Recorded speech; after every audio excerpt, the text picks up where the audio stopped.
All right, welcome back to Blue by 90. I'm Justin, joined by Tanner and our guy, VV's Big House, Brian. Appreciate you joining us. We have a special podcast today for National Signing Day. I'll be honest, I feel like we haven't been that excited about National Signing Day in a few years. Coach Harbaugh, let's be honest, wasn't very focused on recruiting the last couple of years of his tenure. Very focused on winning a national championship, which we will take, but we are back in building mode. And, although you got a 7-5 season, that sometimes helps with recruiting because you focus on things other than trying to, win a Big Ten championship, national championship. So big day today for Michigan as they rounded out with a pretty damn good class, but appreciate you guys joining. Yeah, happy to be here. I'm always here, so. Brian, I'll start off with you. I mean, what is just your general take on Michigan's recruiting right now? It seems like Sharon Moore has taken a very different approach than Jim Harbaugh. It's not the transformational, not transactional, right? They're playing big boy ball with NIL. What else are factors into bringing Michigan into, the top 10 of the national cycle this year? Well, I think one of the problems when Harbaugh came in is, he hired his guys that weren't necessarily recruiters. I think Sharon and all of his new hires put a huge priority on hiring guys that were willing and eager and, really good recruiters, and that's paid off. Lamar Morgan, I mean, you could argue we have our best defensive back class in the history of the program. How it shakes out may look differently, but it's a pretty remarkable class.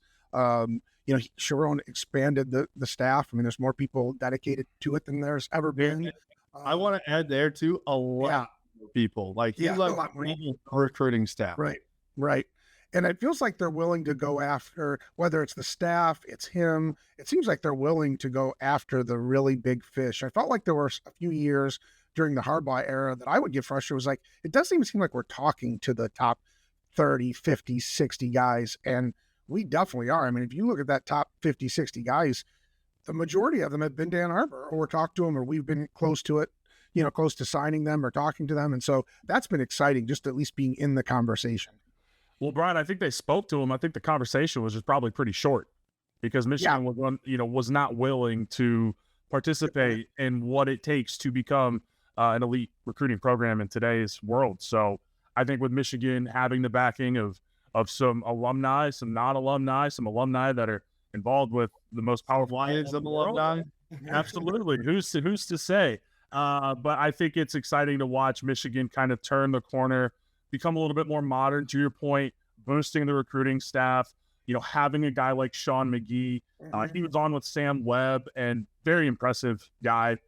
Hearing him speak, you can see why they're having success and having a plan in place, and it's very well organized. So I think this class was phenomenal. I mean, you look at it just from the raw numbers, the best recruiting class Michigan's had on paper since 2017. Now, that 2017 class, there were some guys that played well at Michigan. There were some guys that kind of flamed out, never really did much, transferred away. So you hope that you have a better hit rate. But you look at the recruiting average, which I kind of look at that average. It shows you just how well you're recruiting, and it's the best that Michigan's had in a very long time. So, very excited about this 25 class. Next year, going to have an opportunity to build even stronger relationships over a longer period of time with the backing of what Michigan's doing in the NIL space. It's trending upwards is what I would say.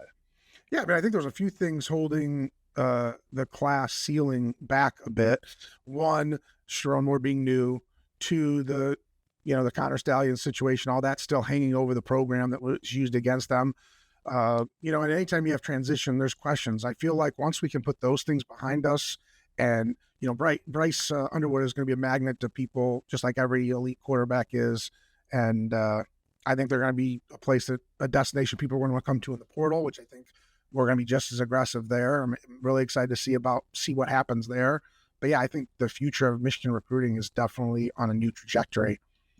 Yeah, I mean, you're definitely not just using Bryce Underwood for this class, but it's the next two, right? And for quarterbacks in the future, so you're now, saying like, hey, hopefully in 2025, Michigan goes out, they have this different dynamic offense where they're throwing the ball a lot more. And then that showcases to future 5-star QBs, hey, you're going to want to come to Michigan, show off your talents. Not only are you going to be a top 10 pick like JJ McCarthy, but you can have the stats at Michigan as well, which is the other, knock on Michigan when you're talking about wide receivers and QBs.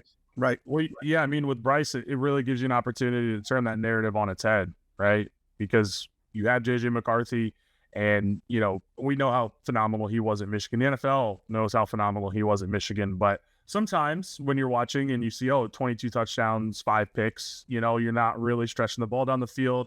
You're not doing the things that a quarterback envisions themselves doing in college of, I want to ball out, I want to sling the rock. So now you have that opportunity with Bryce Underwood to be able to throw the ball around and have it be successful, and hopefully parlay that into future success with recruiting the position at quarterback and obviously receiver and tight end as well, being able to say, hey, we are going to get you the football. Because without Bryce Underwood, you can say all that you want about getting the ball to those guys on the outside, but when you watch this team, and I know they're going to make a change with the offensive coordinator spot, obviously with that news coming out, it's really tough to be able to say, no, we're going to do it. We're going to do it. Well, now you have Bryce Underwood to be able to play, and whoever they get in the portal at quarterback for 2025, say, no, this is what Michigan's going to be. We're going to be much more balanced. We're still going to be a team that runs the ball. That's in Michigan's identity and their DNA. But, hey, we can throw the ball, and you can come to Michigan and be a first-round wide receiver pick in the NFL draft like you can at a lot of these other schools. So I think it's going to give Michigan an opportunity to have easier conversations and maybe win some of those recruitments that they haven't been able to win before. Although Andrew Marsh, that's a pretty highly rated kid. So I know a lot of people are down on Ron Bellamy and his unit, but that's a heck of a recruiting job. With the lack of numbers and production, to be able to go into Texas and get a top 60, top 70 guy nationally at wide receiver, that's really impressive. Yeah, I think we're in this unique spot too, where I'm sure there's precedent for it, but we have an opening in our offensive coordinator position, and the person that they're going to bring in is coming in to coach one player. I mean, he's coming in to coach the offense and scheme and everything, but it's got to be someone that fits what he brings to the table. You know what I mean? I personally, I think I said this to you, Justin, via text the other day, is I sort of feel like that deal's done. Like whether we know about it or not, I feel like he's got somebody in mind, and he's, that person's got something they're coaching for. But I feel like you don't make that move as abruptly without having something. Well, especially, and I don't know if you get Bryce without convincing him, yes, you can't have that up in the air. Right. We don't know who our offensive coordinator is, and then able to land the number 1 QB in the nation, right? So you definitely think that at the very least have a good idea of who that person is going to be. I know a couple of the names that have been thrown out there are Dan Mullen, Jason Candle. So I know that one thing that they're looking for is somebody with head coaching experience. So I love that as just from a general standpoint. I also love that because knowing we don't have much experience on this coaching staff, right? John Moore himself that only has 1 year under his belt as a head coach, plus a couple games. I would just say to Jason Candle, I think that would be a home run. I mean, he's an Ohio guy. I just think you think about, he's obviously a guy that wants to take that step at Michigan if it were to happen to then, land a bigger time head coaching opportunity. He's crushed it at Toledo, did a fantastic job with DeQuan Finn. And I know this is a recruiting show, but I just think a guy, he played at Mount Union in the state of Ohio. Like, I think any chance you have to go get a guy who's been a head coach, done it successfully, ran really good offenses. Oh, by the way, his roots are heavily tied in the state of Ohio. I think that's a really good thing because I think the last 4 years, what I think could happen is Michigan's going to be able to maybe now start to go into the state of Ohio, and when these juniors and seniors I was in middle school and Michigan started beating Ohio State, that wall may start to show some cracks, right? Because Michigan in its past has been able to go into the state of Ohio, get some fantastic players. Two of their two most recent Heisman winners are from the state of Ohio. So, you talk about recruiting, that may be something that could open the door to some of those high schools. And our number 1 running back for next year was Mr. Ohio, right? And I do think, to your point, Tanner, that it's crazy to think this because, it's only been, it's been 4 years. It seems like a lifetime kind of though, because a lot of these kids, when you're talking 15-year-olds, right? You were 10 years old when Michigan last lost to Ohio State. You say that. Hold on. He just whisper that. into my ear. Yeah. And it's been 5 years because we didn't play in 20, right? So you go back 5 years, right? Yeah. So it's been a long time. Right. So it is, you feel that the momentum is shifting for sure. That's why Jack Sawyer had such a crash out, Right. well, before we jump in, I want to jump into, breaking down who exactly is coming to Michigan in this class. But last thing I want to touch on here is from Sharon Moore's perspective, the one thing that Jim Harbaugh did so well was he found the right guys. They might not have been the 5 stars or the 4 stars, but you look at Rod Moore, Max Bredesen, you look at, some of these guys and you're like, all right, they might have been 3 stars, low 4 stars, but they fit Michigan perfectly. They've got the culture and the guts and the grittiness. How do you continue to balance that? You get the star power, but sometimes you can lose some of that culture, right? So, Brian, what are your thoughts on that? I mean, I feel like it's an excellent point and very important point. I don't think there's any way to know. I don't think there's any guy in this class outside of maybe Eli Owens that you can sit there and say, this guy is a Harbaugh guy or this guy is a perfect fit. You'll know it when you get here. I mean, I think when we signed Mikey Sanderstill, no one thought, oh, this is going to be a guy that's going to be a captain and, he's going to be remembered forever. Nobody thought that. And so who's that going to be in this class? And are these guys good fits? I mean, I think that is the biggest question, because you look at Texas A&M, they've had top 5 classes for as long as I can remember, and they haven't won a thing, and they're not in the playoff this year either. And so I think that's a tough thing to identify. I think people, will describe some of the guys in this class as, oh, this guy's a Michigan guy, and let's hope they are. But I think it'd be hyperbole a bit just kind of trying to pick those guys out now. I mean, I know there's guys in the class that I'm more fond of than others and that I like better than the ranking. But, I think that's a tough thing to. Yeah, it's tough. I think the other part to it that I'll end on here just on this topic is you don't know who's going to be here in 2 years. Right. The portal changes everything, right? So that's where, I'm sure we all looked at Michigan basketball's class and it's, there are only a couple kids on the team now that were here, 3 years ago, right? Or even just last year, right? So, yeah. On the ESPN show today, they said on the recruiting show, how the kids say for the next 3 or 4 years, I'm going to take my talents to, whatever. They're like, they should probably start saying for the next 15 months. Yeah. I can only really, for certain say it's next season. I will commit to the fall semester. Yeah, exactly. I think that's a great point, with Michigan's culture. And, the thing that I would say, though, that buy-in that the team showed towards the end of this season really gave me a lot of excitement, hope, faith that the way Sharon Moore is as a coach and as a cultivator of culture, that it's going to continue to be what Jim Harbaugh laid the foundation with. And guys like Aiden Hutchinson and Blake Corum and JJ McCarthy and all the guys that came before that laid that foundation of this is what it takes to win the Big Ten, to beat Ohio State, to go to the playoffs, to win a national championship. To be able to have a guy like Sharon, who was there for all of that, who has been with Michigan since 2017, so he's seen the more down years of the program under Jim, and then the heights of the success that they reached over the last few. I think that's something that he's been there. He's been there when the bad eggs were here. I mean, and I'm not saying that, but players said that.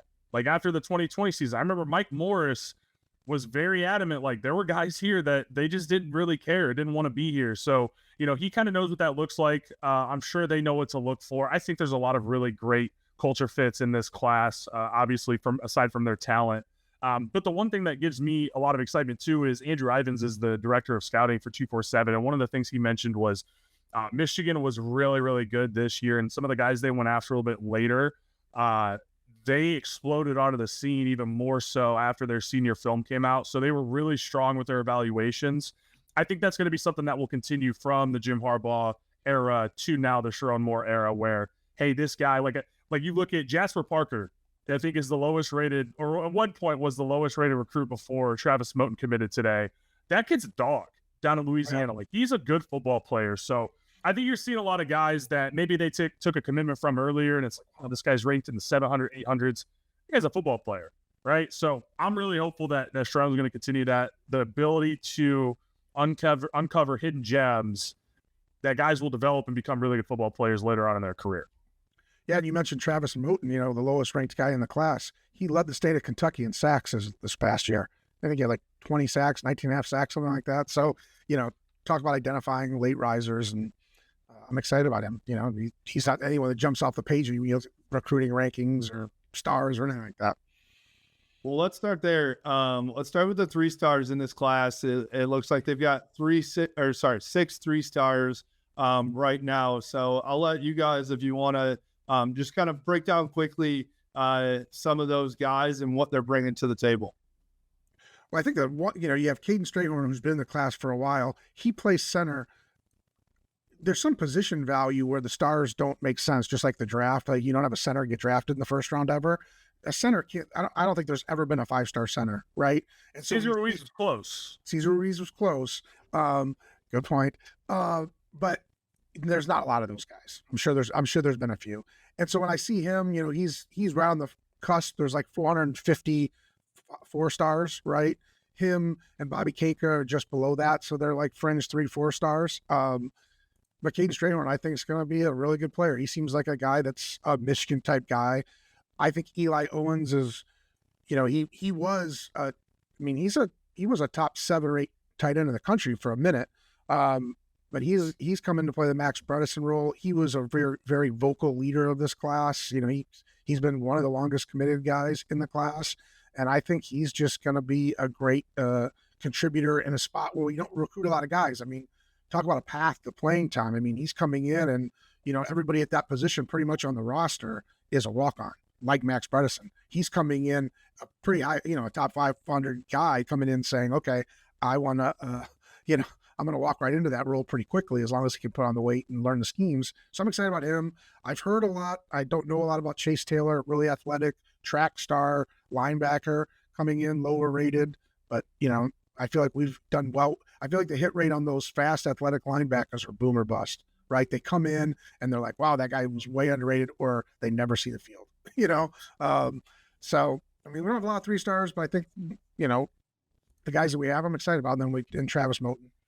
Well, yeah, Jamar Browder, I think he's criminally underrated. I really like what I see from his film. I think he shows more explosiveness as somebody who's ranked as the 821 player in the country on the composite. So he just committed. He was committed to North Carolina State. They've obviously, Concepcion's a really good receiver. They've had some good hit rates with wide receivers when it comes to getting guys out of high school. So I'm really excited for Browder. And you mentioned Moten. He's anytime you see a guy like that they kind of get at the last minute, I'm always very intrigued by. I think it's something they saw in the senior film. Those analysts that are in that expanded recruiting department are going over the film and what's been coming out from their senior season. So I always am intrigued by those kinds of guys. But yeah, to your point, Keika, I think he's probably going to be a guy that we look at in a couple of years as a really, really solid foundational, rotational type of defensive lineman in this class. Strayhorn, to your point, Brian, centers don't really get rated that high, but I think he's one of the best centers in the country, one of the best interior linemen in the country. And then when you talk about Eli Owens, again, he's not going to be rated high because they're recruiting him to play H-back. He's not a 6'5" Colson Loveland type of tight end. He is a guy that's going to be getting his nose dirty in the run game and be a blocker and maybe go and catch a couple balls a season, but he's going to be a Max Bredesen, and I have a lot of faith that this staff knows how to develop a guy like that. And I think he's more naturally skilled. I think it's pretty apparent. He's more naturally skilled and more athletically gifted than Bredesen. Bredesen is just a hammer. You know what I mean? And we love him for that. But, I think Eli Owens is a guy that, he played in all the camps. He's a guy that's been taught well to run routes and use his hands. And so I think, he's a guy that we can open up the playbook a bit more than we ever did with Bredesen. Well, he's already at 243 in terms of his weight. That's pretty good as an 18-year-old, right? Yeah. So put on some more muscle. I like what I'm seeing there too. All right, so 15 4-stars, and I like this part of I've worked in the NIL world here for the past couple of years. My take, this is a bit of a hot take, but I think the sweet spot in being successful in this NIL era is the 4-stars, because you aren't paying millions and millions of dollars for these kids, right? You are paying probably still 6 figures, but you can find some dogs in here and get a lot more bang for your buck. And I think what you see from the top, the schools that are consistently in the top 5 to 10 range for each recruiting class, they have a ton of 4 stars. There's still only 1, 2, 3, 5 stars, because there's only 35 of them in each class, right? But where they hit it home is the 4 stars. So take it away here and break down some of these guys that are coming to Michigan. You want me to go, Tanner? You go ahead, man. Yeah, I mean, I think the thing I like is, we have the 5-star in Bryce Underwood and Andrew Babalola. We have a left tackle, but I feel like we've hit on multiple positions. One thing I've always said about a flaw of the recruiting class rankings is, Ohio State, for example, has 4 top 50 wide receivers. Well, 3 wide receivers don't make you win football games. We learn that over and over again. It's how you distribute it across the roster. And I feel like we have really good players in all positions. Nathaniel Marshall was clearly the biggest surprise. He was committed to us for a while, flipped to Auburn. I didn't hear anybody talk about him anywhere, any insight or anything. And then all of a sudden he flips back, and I'm thinking, this has got to be a troll of some sort. But I mean, you're talking about a guy that is one of the fastest risers. He was like in the 150 range. And by the time the cycle ended, he's the number 55 recruit in the country. He's a stud. He lit up all the camps, and that's what helped him rise. He had a huge senior year. I think he's a plug and play guy. He's probably a little bit like Etta a little bit, where he's a tackle edge type guy that they're going to have to sort that out. And if they can and put him in the right spot and then get his body to fit that position, I think he's going to be really good. Andrew Marsh, we talked about, I think he's really good. A couple guys I'm really excited about is Kanoa Winston. I think he's a track star, safety. He's only 5'10", much like Mike Sanderstill, small, super duper fast, a really aggressive and willing tackler. I think he, not his freshman year because we have guys there, but I think by the middle of the sophomore year, he's playing significant minutes at the nickel, and he becomes a stud in this defense for us. Yeah, I really like Winston too. I think the guy I'm most excited about is Shamari Earls, a guy that Michigan was working on over the summer, was committed to South Carolina, ends up flipping to Georgia. And he was one of the guys early on that kind of kicked off the fireworks, as Sam Webb alluded to back in October, before any of us were thinking about how good this class could be. I think he's a really, really good football player. I mean, honestly, we talked about it a little bit, but this defensive back haul, I mean, Lamar Morgan deserves the finest bourbon tonight. Let's make sure there's an Uber around if necessary. But he deserves a nice drink. This guy put in work on the trail. I mean, when you look at this defensive back class, you talk about Shamari Earls, Kanoa Winston, Jordan Young. They flipped from Clemson. I think I've seen some people compare him to Rod Moore. Very flexible, can play nickel, can play safety. Maybe a guy that's going to take a year or two to kind of season before he gets out there and is truly impactful. But I'm really excited. I mean, Jaden Sanders is a guy that, he committed over the summer, kind of forgotten about. It feels like, man, that kid, his dad played, was really good at TCU back in the day, and he's a track type of kid. So, man, this class, I mean, Elijah Dotson too is a guy that could play anywhere. I mean, he could probably play receiver, he could play in the secondary. So, yeah, and a lot of those guys are right in the middle of that 4-star range here for Michigan. So, but yeah, Nate Marshall, I think, is going to be a stud. That was a very pleasant surprise. And no idea that one was coming. I mean, nowadays we kind of get some sort of intel or some indication that, hey, this is happening. It didn't on this one, and very pleasant surprise. Yeah, another guy, it's getting these guys with position flexibility. The guy that's committed, our last guy to commit, Nathaniel Owusu-Boateng, I think he's a Jabril Peppers clone, excuse me. He's kind of an undersized linebacker, kind of a nickel linebacker guy that's going to come in, super athletic. His best football is probably, in the years to come. He's already got a great build. I think that, you finding the right fit for him, he could just be a star. You think of what we did with Josh Uche, who was kind of a tweener, Peppers, who was kind of a tweener. We've had a lot of success with guys like that, and I think he fits the bill in big ways for that. Yeah, another guy real quick I wanted to touch on, Avery Gatch. I believe, is that how you say it? I think so. I think he's going to be a really good football player. You know, a 3-man offensive line class, potentially going to be 4, depending on what Ty Haywood does in the second signing period in a couple of months. But man, I think with Babalola obviously having a very high ceiling, Gatch is a guy that I think is going to be a really, really good football player. Another MSU legacy on the offensive line. So I don't think his dad played football. I think his dad just went to school there, but man, he's a really good football player. So yeah, they've got a lot of guys in this class that you got to be excited about.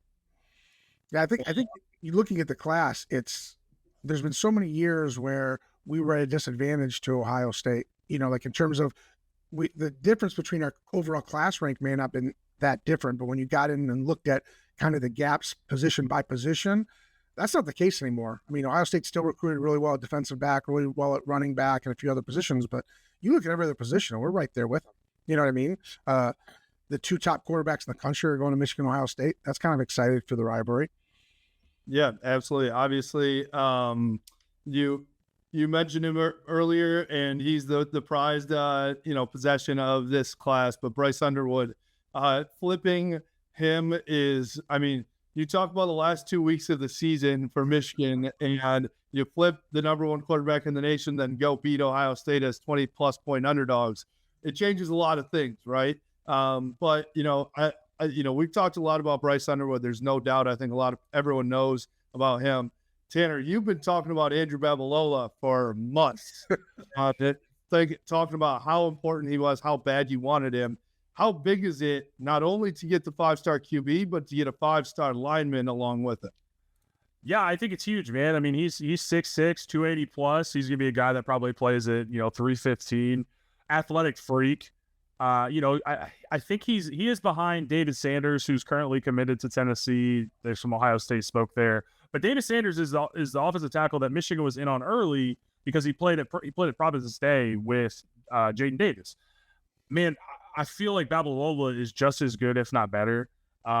He's a very bright kid. I mean, he's down to Michigan and Stanford. So, for Michigan to be able to win that recruitment, to pair a 5-star first-round pick type of guy at left tackle with Bryce Underwood, I think is huge. I don't know. He might be a right tackle too. I mean, Michigan has some flexibility with Andrew Sprague coming in last year. They're actually very good friends, both from the Kansas City metro area. And so I think you've got some flexibility with him. He's another guy that he's not going to see the field right away. He may come on as a redshirt sophomore, which typically with offensive linemen, you're not playing right away. And if you are, you're a freak. So he's another guy that's going to take some time. Even though he's a 5-star, I wouldn't be expecting him to see the field a ton next year, even the year after. But I think he's just going to be a mauler. He's very physical, very athletic.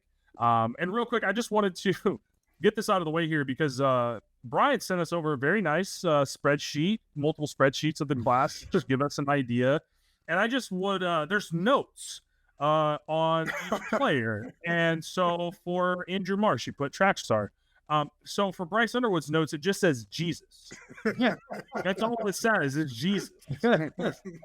So I don't know if that's Brian. I don't know if that's you calling him Jesus or just saying Jesus. Michigan got him. It is the season. Well, Jesus is the savior, right? So I feel like we talked about 3 weeks ago how miserable our fan base and the 3 of us were with this program, and you win by 50 versus Northwestern, you beat Ohio State, and you flip the number 1 kid in the country in a position that we desperately need. And, you kind of change just the whole outlook and perspective of the program now and going forward. And so, yeah, I just thought, when you're the number 1 kid across the board, I mean, there's only been in the history of recruiting, there's been like 5 or 6 number 1 rated 0.99 or better. Vince Young, I sent it to you guys earlier, Trevor Lawrence, Quinn Ewers, I said Vince Young, right?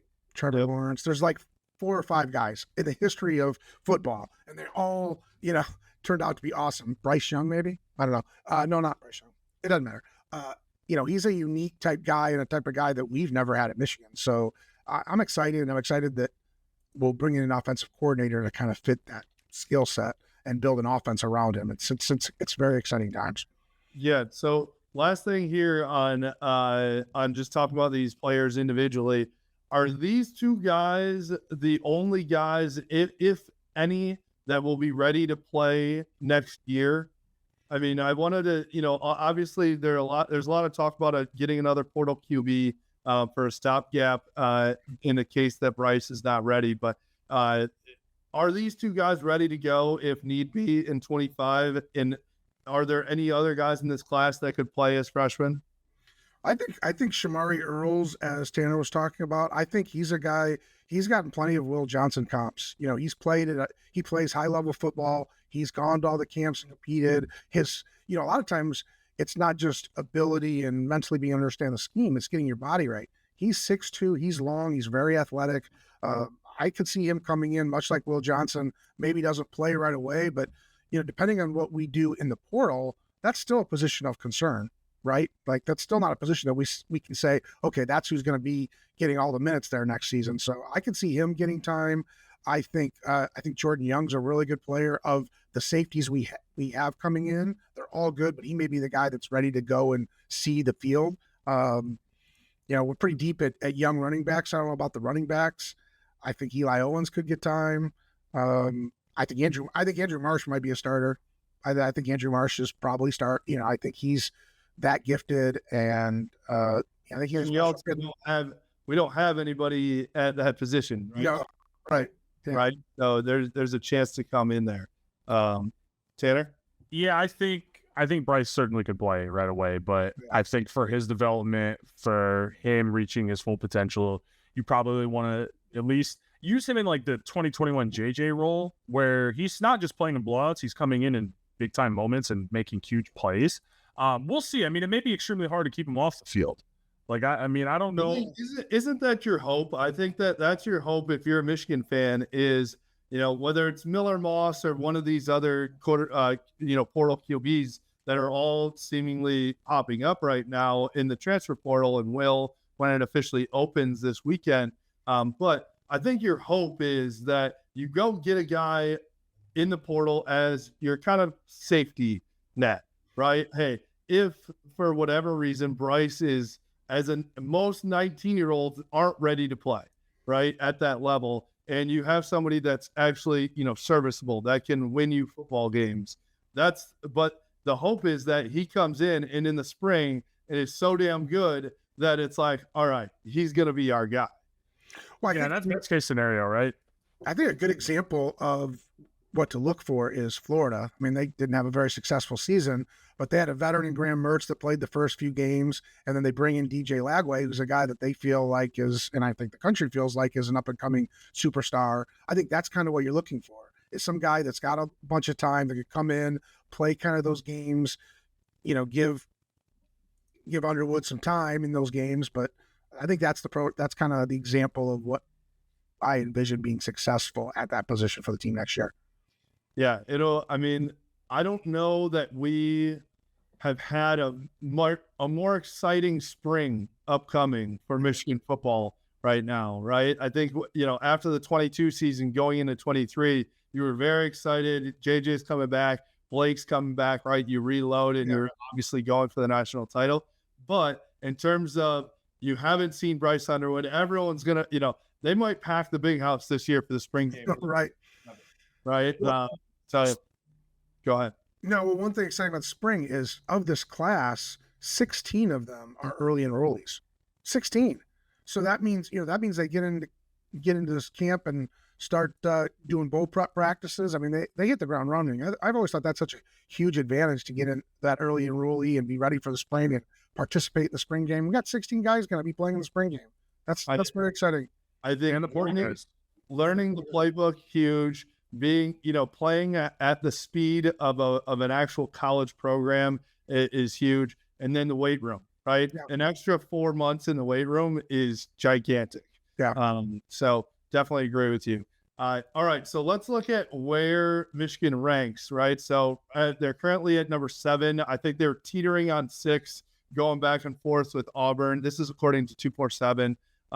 So they have a chance, I believe, depending on some things, to get up into the 5 range. It's pretty dang close. But, anywhere from the 5 to 7 range is where this class is going to end up. And then 3rd in the Big Ten. Obviously the one thing that Ohio State has had, even through this, 4-year stint of Michigan beating them, they've still recruited really well. Well, they're recruiting number one quarterbacks again and number one wide receivers again. So I'm the LeBron gif of like, oh, we're scared, right? Like, we're scared right now until they can show some toughness, some grit. As long as Ryan Day is the coach, I'm not that scared. Now, Oregon, on the other hand, is recruiting like a program. They are recruiting on another level, and talk about they came out last year and it was like Phil Knight unlimited NIL. That's showing right now, right on National Signing Day. I don't know that they had an unbelievable signing day today.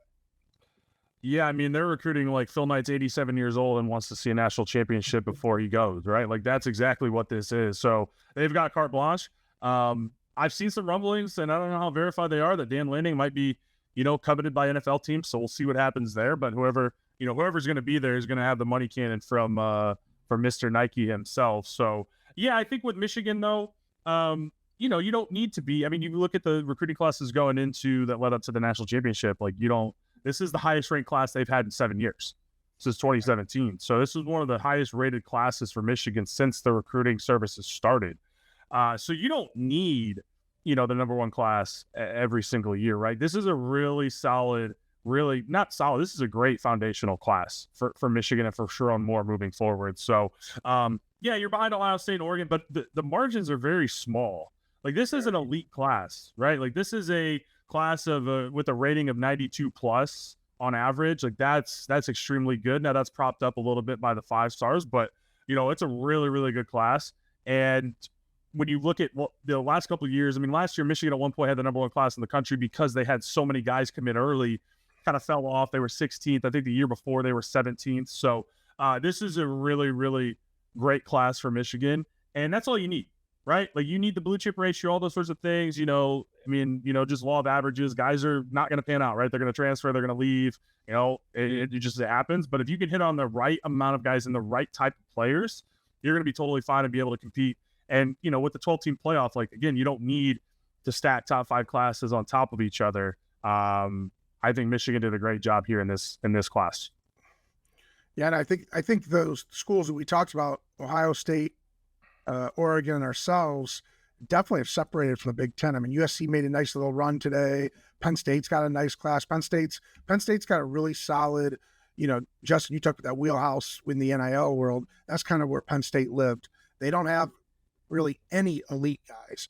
I mean, their top commits probably our number 5 commit, but then they're just stacked in the 4-star range. And so, and they can fill in that with the portal. But after that, I mean, the gap in our conference, I mean, the guys down the street, I don't know I know there was a lot of excitement, and I think he's a good coach, but I don't know what Michigan State, this has got to be Michigan State's worst recruiting class maybe ever.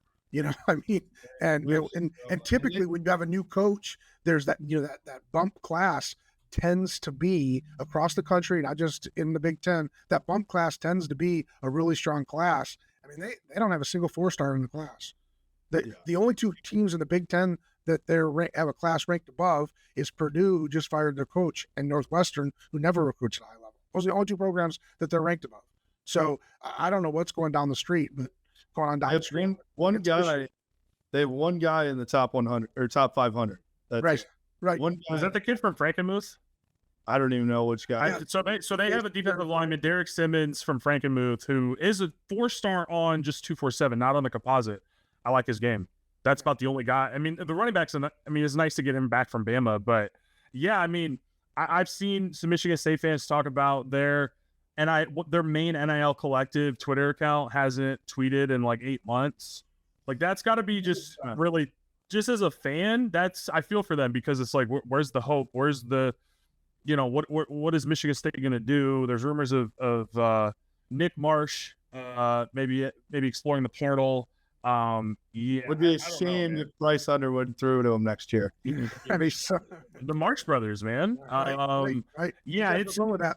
Yeah. So Brian, to your point, that's a tough recruiting cycle for the Spartans. What about Indiana? I was kind of shocked to see them. They're ranked 44th in the country. With the years that they've had and the juice that Cignetti is bringing, I would have thought that they would get a late bump here. But I mean, maybe they're going all, going to try to go all out in the portal or something. But yeah, they're not far off from Michigan State. They're 44th, MSU's 57th. They've only got one kid in the top 300. And so really, I was just surprised to see them down that low with the success that they had this year.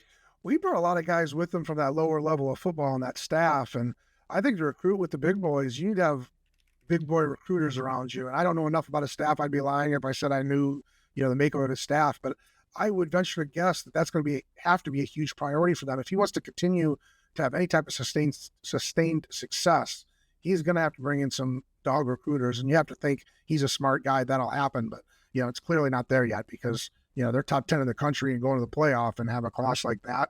I think they can sell out in the portal because a lot of their whole team is having success from portal guys, and they can point to the 2024 season and say, "Hey, you want to be that guy? Come on in." Yeah, they've got, I think in the portal, to your point, Brian, they've got an easy sell, especially at the quarterback position with Rourke having a great year like he did. I mean, just all those guys were portal guys. Right? Yeah. Every single playmaker, impact player for Indiana this year was a portal player. So I'll be curious to see what they do with this time. They're going to make the playoff, by the way. Oh, for sure. Ward Manuel said like the teams that are stuck in their spot can't do anything. So they're in, I think, at this point, unless there's some crazy upset. But I mean, it's pretty insane, right? Like that's been, we talked about it when we were playing them, right? And still, Michigan should have won that game.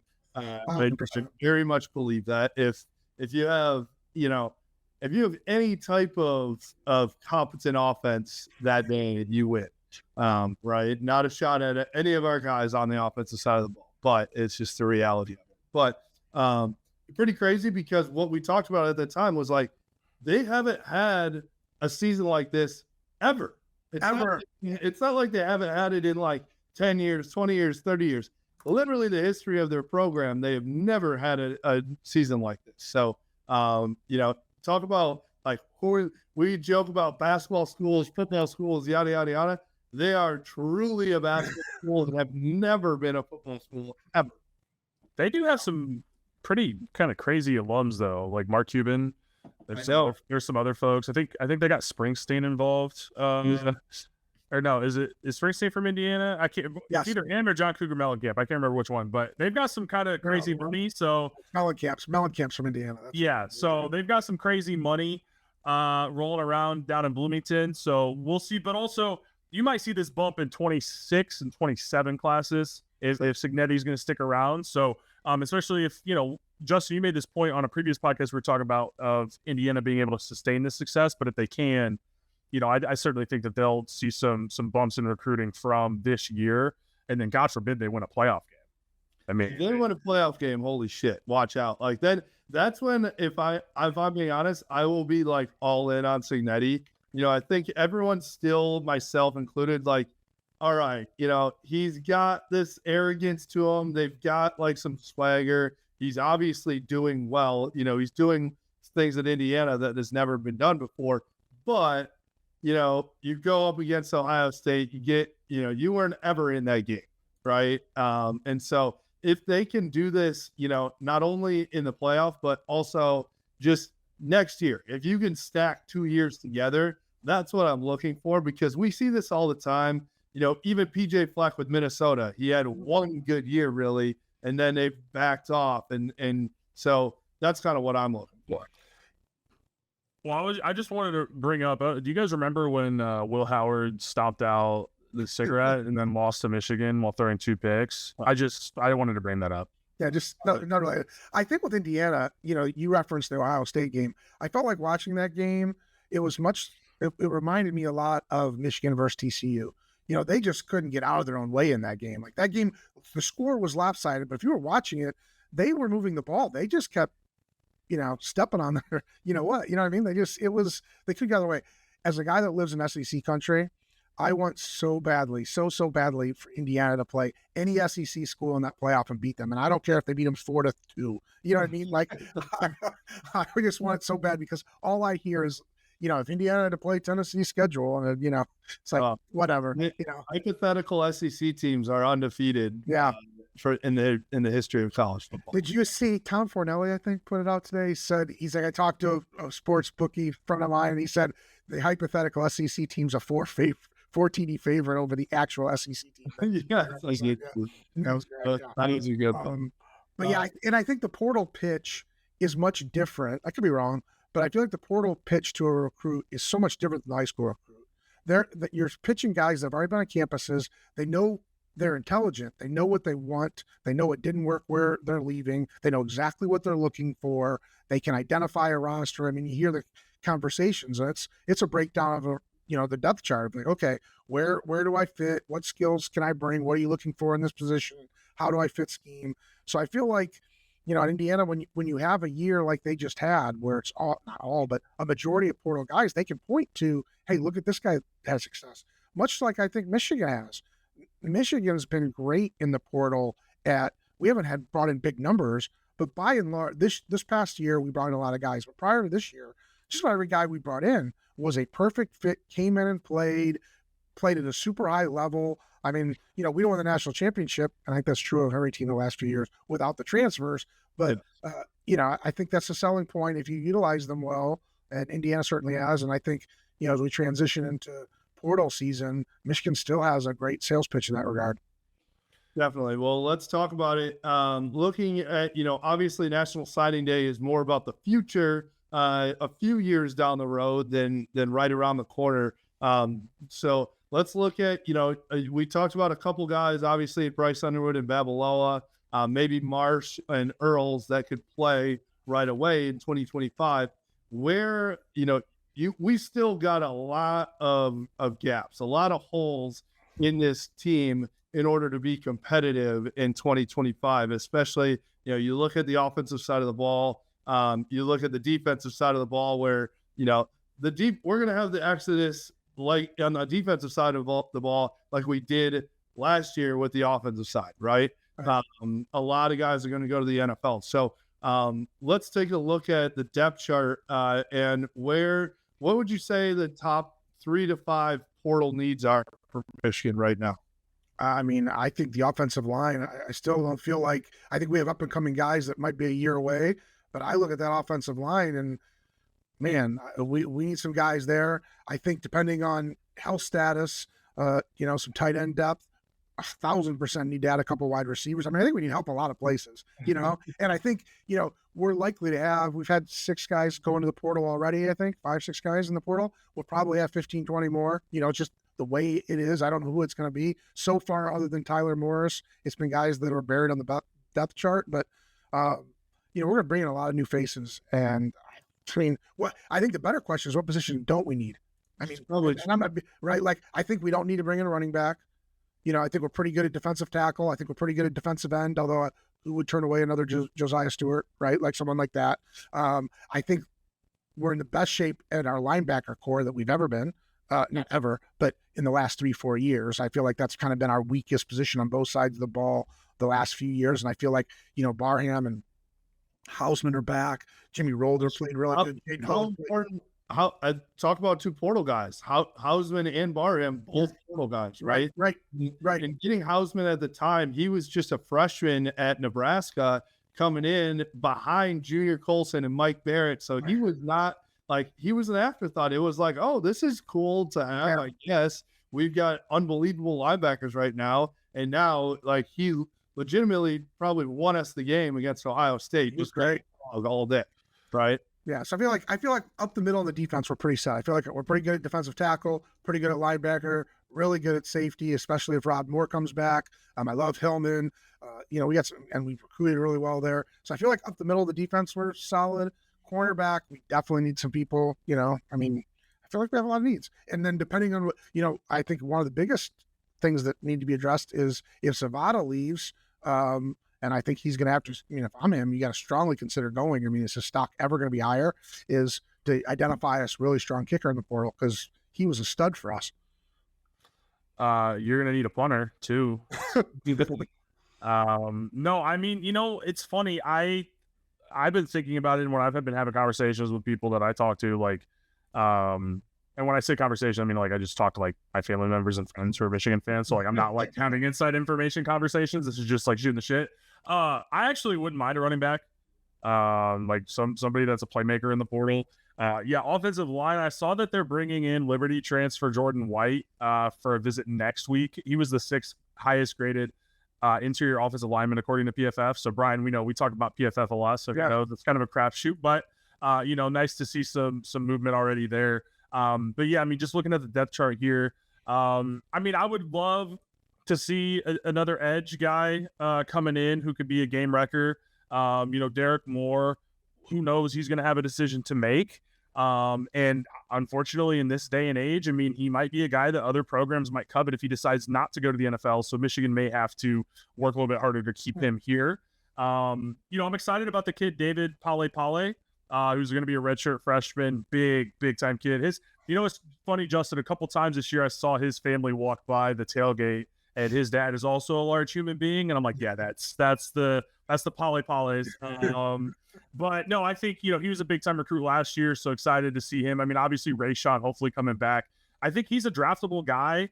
So it's just hard to say because you don't know the decision that everyone's making. Obviously Michigan coaches will be way more privy to that information than Michigan fans will be.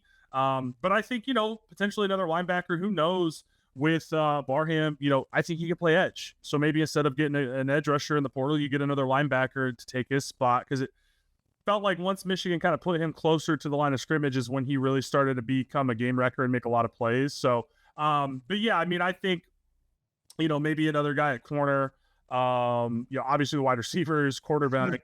Again, I wouldn't mind a running back, and then offensive line I think is going to be, I would prefer like 2 or 3 guys up front. I saw some Northwestern players that started to enter the portal. Preeb was Michigan's best offensive lineman this year, I think, if you probably over the course of the season. Most consistent for sure. Yeah, so have had success with Northwestern guys up front. I saw a couple guys that enter the portal for them, so we'll see. Are we feeling set at tight end? Like I mentioned, we didn't talk about Olesh. Andrew Olesh is the big time recruit, kind of still up in the air if he will sign with Michigan or not. Prescore goes down with an injury. How serious is injury? Does anyone know? No, I have no idea. Nothing came out about it. But yeah, to your point, I mean, Marlon Klein probably will be coming back and starting there. But and I've been told, like, in practice, Marlon Klein is an unbelievable athlete and just like insane. So I think we haven't been able to see it. He doesn't move and shimmy and shake quite like Colston Loveland. Not many do, right? Like, but I think you're probably okay at tight end if you're, that's a lot farther down, I would say, on the needs, list. I agree. People probably said that going into last year, and you go and get AJ Barner, right? So if you go find the right type of guy, right, to bolster that room, because again, I think Hogan Hansen is going to be a guy. I mean, he should have had 2 touchdowns against Ohio State. So I think he's going to be a guy that takes that leap into year 2. Shout out to Steve Kasula, by the way. I think tight end was by far the best position group on the offense and one of the best position groups on the team. So, his guys stepped up even without Colston coming. So I've got a lot of faith in his ability to see guys develop and get better under his tutelage. But yeah, I mean, I think receiver, offensive line are my 2 biggest needs, along with quarterback, just to make sure that you don't force Bryce Underwood into any situation that he's not ready for. I'd love to get defensive, a Caleb Downs, a Keon Saab type guy at corner, like some elite guy that we go and do. Let's go tamper, baby. Come on, let's get a little tampering going. I feel like it's all tampering now. I think there's, that's all it is. Everyone's talking to everybody. Right.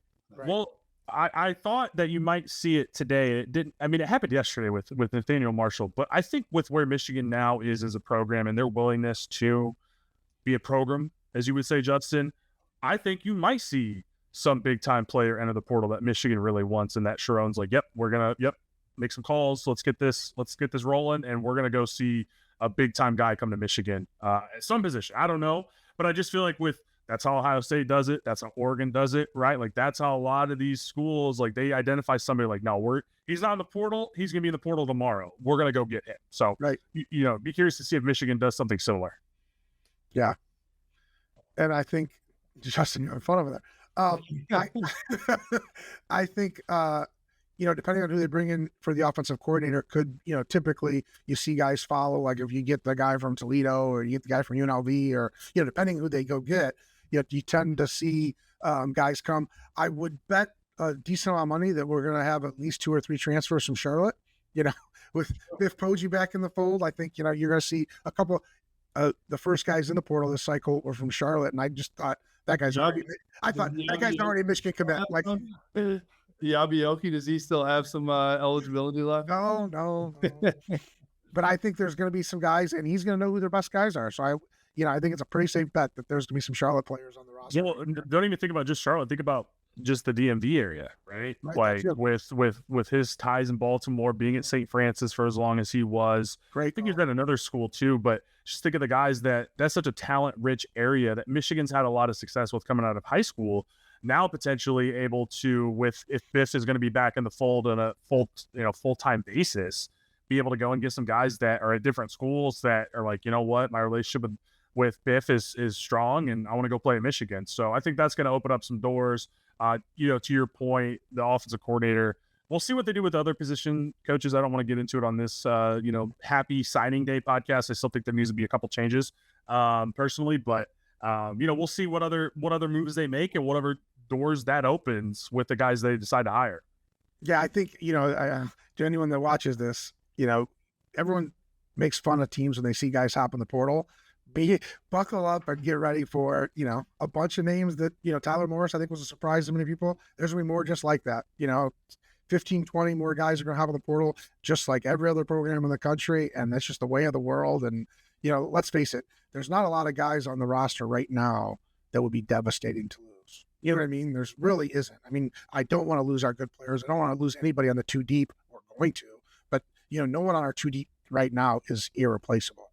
I don't think. Well, and I think to your point, like you look at a Raheem Anderson, right, who obviously has it. I'm just using him as the example, but he hasn't broken the starting lineup, obviously, but he's been a backup for the last 2 years. But I think what you're seeing right now from Sherrone Moore is being pretty damn cutthroat. Hey, I'm having a conversation right now, and instead of like he did going into this season, he was probably forced to more than wanted to. But what he did was, hey, we're going to be good with what we've got here. I think he learned pretty damn quickly. It's like, hey, Raheem, we like you. You're still going to be a backup because we can't trust that you're going to be good enough to be a starter for us. And I want to let you know that we're going to go get somebody in the portal. So with him, with Tristan Bounds entering the portal, instead of him going, trusting that a Gentry, type is going to be good enough at a left tackle spot, they're going to be aggressive and go in the portal. And it's no more Mr. Nice Guy type of thing, I think, from Sherrone Moore. It's, what, we got to do what we got to do to go win. And that is going to be cutthroat. He's being honest with guys. That's what I'm seeing with the Tyler Morris even. With Tyler Morris entering the transfer portal, to me, that is a conversation with him and Sherrone and, Ron Bellamy or whoever it is, and saying, hey, we're going to go get 3 new wide receivers that are probably going to start next year, and you're going to have to fight for your job. And Tyler Morris is like, you know what? I'm probably going to go find somewhere where I for sure will start. And that's okay. That's okay. Well, it's merciful too, right? Like you don't string somebody along. You have that conversation with them. And look, these guys, shout out to these guys, man. These guys were part of the 2021 recruiting class. They never lost to Ohio State. They won 3 Big Ten championships. They won a national championship, and they're leaving with a degree from Michigan. Like that works out, right? So, yeah. So you root for these guys. Like, man, I gotta say, like, just I knew you weren't able to attend the Northwestern game, but I was there. It was fucking awesome to see AJ Henning, pardon my language, back in the big house, making some plays again. Obviously against Michigan, but. So you root for those guys. Like I was stoked to see AJ Henning make some plays, man. Yeah. And then take some pictures with his teammates. Yeah. Love him, right? And so, yeah, there's no like hard feelings for Raheem Anderson or Tristan Bounds or Tyler Morris. I think it's just the state of the sport right now. This is what people do, right? I know that like Rod and Keon Sabb are really good buddies still. Same with McCarty, right? So they talk all the time. They don't hate each other because Keon went and took an opportunity at Alabama, Right. right? So but I think, back to my first point, I really like that Sharon, not only in the recruiting, but in the portal, is seeming to be very aggressive. It is time to win now. We're not okay with how things went this season. We've got Bryce Underwood. We've got a window of 3 years here to use the number one quarterback in the nation and go win another national title. That's what you're doing right now. Yeah. And decisive, like the Kirk Campbell news, will that come 2 days after we beat Ohio State? Like, hey, you just beat your biggest rival, and we only scored 13 points. But and you fired your offensive coordinator. Makes the win even funnier, to be honest. You know what? I connected with Coach Campbell yesterday, and he was like, "Man, I love this place." He's like, sad to go, but he's, they clearly left on good terms, and he still thinks fondly of the program. He was in a tough spot too, man. I mean, we've been critical, right? And that's probably certainly fair for us to be critical of the offense this year, but man, he was put in a tough situation. Wish it would have worked out. He helped Michigan win a national championship. Like, let's not forget that. So hope he lands on his feet. But to your point, Justin, it just makes you excited. Like, no, I tell you, the last couple of weeks, I mean, obviously the wins and Bryce, but like just the small things that are maybe the casual fan wouldn't pick up on, like Sharon showing that I will do whatever it takes to win. That makes me just excited about the future. Well, and I think especially for a young coach like that, making the tough decisions are the hardest ones, right? I mean, let's be honest. Jim Harbaugh struggled with making the tough decision of letting Don Brown go probably 3 years too late, right? And they were good friends. Like, that's a whole story in itself.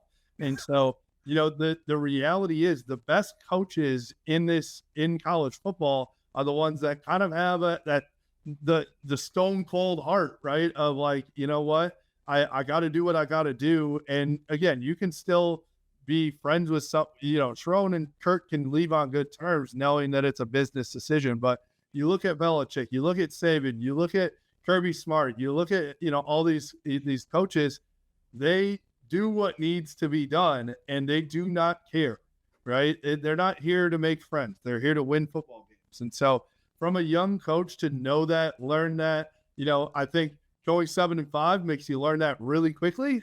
But I've been impressed with that. His decisiveness of like, he's not here to fool around. He's not here to play Mr. Nice Guy.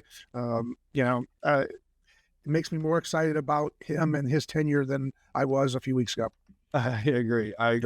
As we've said, it's been a complete 180 since after the bye week. So, all right, the future is in good hands. It feels like we've got a great class here, number 7 class in the country. So fireworks are happening. There was no, hopefully Andrew Olesh, commits tomorrow. We're recording this on Thursday night, Wednesday night. He's a Friday guy, right? Correct. Yes. So hopefully, he sticks with Michigan. But other than that, I think the big win here for Michigan is there's no Bryce Underwood last minute flip, Babalola. There's no like last second, oh shit, we lost somebody that we thought we had the whole time and it ruins the whole class. Correct. So that's probably the biggest win here. But ultimately, Michigan's best class since 2017, as we mentioned a couple times. So Jerome Moore, got to figure things out on the field in 2025, but as of right now, crushing it in recruiting. So it makes for a good day here. Any closing comments from you two? This is going to be outdated by the time this goes up. I was just scrolling in between looking at stuff that we have for the show. I don't know if you guys have seen this, but Ohio State basketball is losing 44-14 in the first half against Maryland. So, but 14 points is hard to come by. It is. Sometimes you can't even score 13. Right. So hey, I just want to throw that in there. Look at the bright side. They got to 2 touchdowns. They're from my team. All right. Well, for us, you can follow us at Blue by 90 on Twitter, Instagram, Facebook, at Blue by 90 Podcast on YouTube and BlueBy90.com. We appreciate you. Go Blue. Go Blue.